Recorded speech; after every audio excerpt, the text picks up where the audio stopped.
Sunday ആയാൽ ഉച്ച വരെ കിടന്നുറങ്ങുന്ന ഒരു ശീലം എനിക്കുണ്ട്. ഇന്ന് അങ്ങനെ ഉറക്കമൊക്കെ കഴിഞ്ഞപ്പോൾ വൈകുന്നേരം ചായ കുടിക്കാൻ എവിടെയെങ്കിലും പോകണമെന്നുണ്ടായിരുന്നു. അങ്ങനെ ഞങ്ങൾ വന്നത് കലൂർ ജയലൻ സ്റ്റേഡിയത്തിന് തൊട്ടടുത്ത് ഐഡിയലി കഫേയുടെ ഓപ്പോസിറ്റുള്ള ലവ് കട്ട്ലറ്റിലാണ്. നല്ല ചൂട് കട്ട്ലറ്റും ചായയൊക്കെ കുടിക്കണമെന്ന് വിചാരിച്ച് ഞങ്ങളുടെ ഓർഡേഴ്സ് ഒക്കെ പറഞ്ഞിട്ട് ഞങ്ങൾ അവിടെ വെയിറ്റ് ചെയ്തു. ഇപ്രാവശ്യം കുറച്ച് വെറൈറ്റി ആക്കാൻ വേണ്ടിയിട്ട് കട്ട്ലറ്റ് ബർഗറും ലോഡഡ് ഫ്രൈസ് ഒക്കെയാണ് ഞങ്ങൾ ഓർഡർ ചെയ്തത്. ഒരു 5-10 മിനിറ്റിലൊക്കെ സംഭവം റെഡിയാന്ന് കേട്ടപ്പോൾ തന്നെ ഞാൻ ഓടിപ്പോയിട്ട് ഇതെല്ലാം എടുത്തിട്ട് ഞങ്ങളുടെ ടേബിളിലേക്ക് വന്നു. എനിക്ക് കാണാൻ ഏറ്റവും ഇഷ്ടപ്പെട്ടത് ഇവരുടെ ബർഗറാണ്. കാരണം അതിന്റെ സൈസ് ഭയങ്കര ക്യൂട്ടും ആയിരുന്നു. അതുപോലെ തന്നെ ബൺ നല്ല സോഫ്റ്റ് ആയിരുന്നു. ഇത്രയും നാളും എനിക്ക് കട്ട്ലറ്റ് വെച്ചുള്ള ബർഗേഴ്സ് തീരെ ഇഷ്ടമല്ലായിരുന്നു. പക്ഷെ ഇവിടെ വന്നിട്ട് ഈ ഒരു ബർഗർ ട്രൈ ചെയ്തപ്പോഴാണ് എനിക്ക് മനസ്സിലായത് കറക്റ്റായിട്ട് അത് പ്രിപ്പയർ ചെയ്ത് കഴിഞ്ഞാൽ people will definitely love it. റാമനും ബെവനും അവരുടെ സാഫ്രൻ ടീയും ജിഞ്ചർ ഭയങ്കര ഇഷ്ടപ്പെട്ടുകൊണ്ട് ഞങ്ങൾക്ക് രണ്ടുപേർക്കും അന്ന് ട്രൈ ചെയ്യാൻ പോലും പറ്റിയില്ല. കഴിച്ചതിൽ വെച്ച് സായയുടെ ഏറ്റവും ഫേവറേറ്റും ഞങ്ങൾക്ക് നല്ലവർക്കും കോമൺ ആയിട്ട് ഇഷ്ടപ്പെട്ടൊരു സാധനമാണ് ഈ ഒരു ബ്ലൂബെറി ബോബ.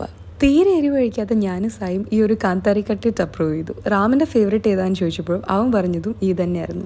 ബർഗറും കട്ട്ലറ്റും ചായയൊക്കെ കഴിച്ച് കഴിഞ്ഞിട്ടാണ് ഞങ്ങൾ ലോഡഡ് ഫ്രൈസിലേക്ക് കടന്നത്. അത്യാവശ്യം നല്ല ക്വാണ്ടിറ്റി ഉള്ളതുകൊണ്ട് ഞങ്ങൾക്ക് 4 പേർക്കും നല്ല സുഖമായിട്ട് കഴിക്കാൻ പറ്റി. പിന്നെ അങ്ങ് അത് ഫിനിഷ് ചെയ്യുന്ന തിരക്കിലായിരുന്നു ഞങ്ങൾ രണ്ടുപേരും.